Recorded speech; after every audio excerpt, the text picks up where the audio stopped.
The Nets last season in New Jersey, 2011-12. The Nets were one of the NBA's middling franchises, nothing special, valued at $312 million, according to Forbes.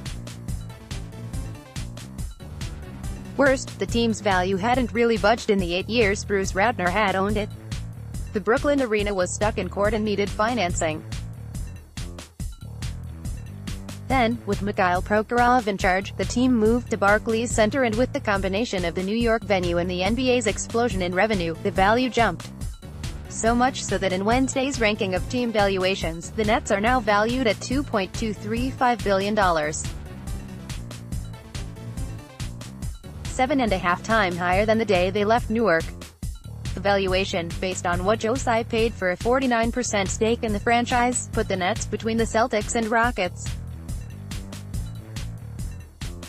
Still, that's only about half the value of their crosstown rivals, the Knicks, who are valued at $4 billion, tops in the league. Here's Forbes' thumbnail of what makes the Nets valuable. The NBA approved the sale of the Nets to Joe Tsai in April 2018. Taiwanese billionaire Tsai, who co-founded Alibaba, bought 49% of the franchise, with the option to assume majority control in 3 years. The deal values the Nets at $2.3 billion.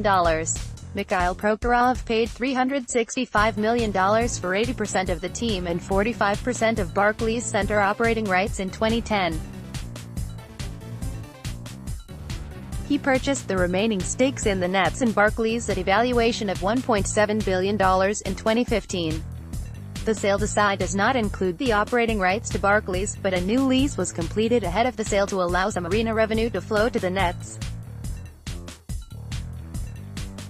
Here's some details drawn from the Forbes report.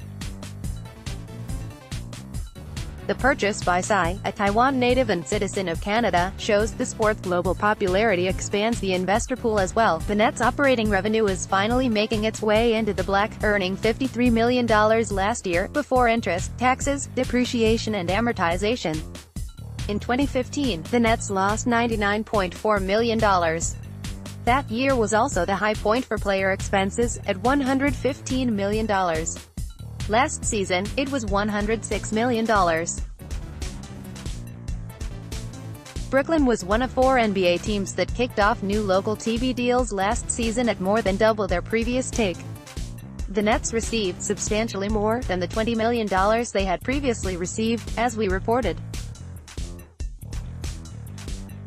2 big reasons why the Knicks have a substantial value is the differential between the Knicks and Nets brands. Forbes puts the value of the Knicks brand at $563 million, the Nets at $211 million.